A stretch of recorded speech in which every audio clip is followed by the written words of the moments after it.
Mm-hmm. Same thing with detox. What is your detox process? And this is a huge one where you name a chronic disease issue. We usually link it back to glutathionization, your ability to clear toxins. Because what is disease rooted in? Inflammation. We know that already. Everybody agrees, whether you're an allopathic doctor or you're a naturopath, we agree. What is inflammation rooted in? That's where we don't go beyond, because the doctor toolkit doesn't have anything to measure or look for that, right? So, that's rooted in poor cellular health. If the cell is unhealthy, it's going to be inflamed. What is poor cellular health rooted in is that toxic insult. It's that either from external toxic source that you cannot clear, or internal, like for example, oxidative stress that you can't clear, right? So what you're supposed to do is through glutathionization, clear these things. You're meant to bind onto toxins, pee them out, metabolize them through the liver, get rid of them, keep the blood clean so that the inflammation insult isn't there. What's happening in some people, and this is what genetic tests, if you what genetic tests do is this gene, this gene, what we talked about. Functional genomics is, guess what? Forget about SNPs. You might not even have the detox gene. You're looking for all these SNPs, which is like a spelling mistake. There's one letter wrong.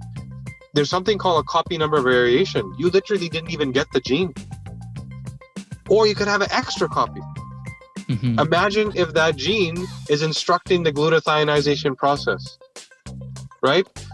You at the lungs, that first line of defense filtering things out, you could be missing it. At the gut, that first line of defense filtering things out, you could be missing it.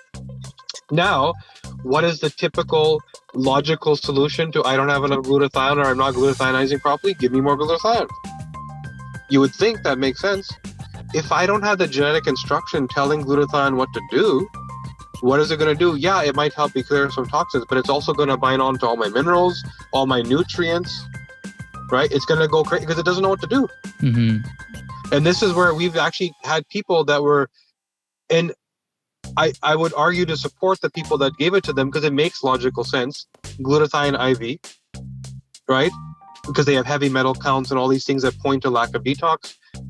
But they didn't know the genetics of something needs to tell the glutathione what to do. These people end up in bed for like a month, literally. I'm not exact, like literally 30 days. They can't get out of bed, right?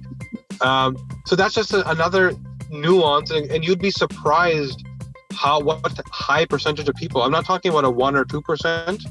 It's like 30% of people we meet have these types of issues, right? Missing detox genes, having suboptimal detox genes.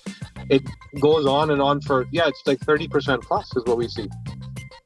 Wow, that's such amazing insight, and it's funny because I just interviewed this other guy, Giancarlo Torres, who makes it's a glutathione enhancing product. And right. He doesn't use glutathione. He uses precursors that the body uses to build, which I think has gained more popularity across the board with supplements. Like if you want dopamine, obviously you don't take dopamine, you take, the precursor tyrosine or whatever, which I'm not recommending. Serotonin, same thing. You take 5-HTP or tryptophan. This is a very common thing.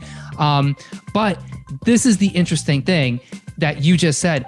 If your body doesn't have the genes to metabolize these things, or if you doesn't have the genes that know what to do with glutathione, then it's not going to work for you.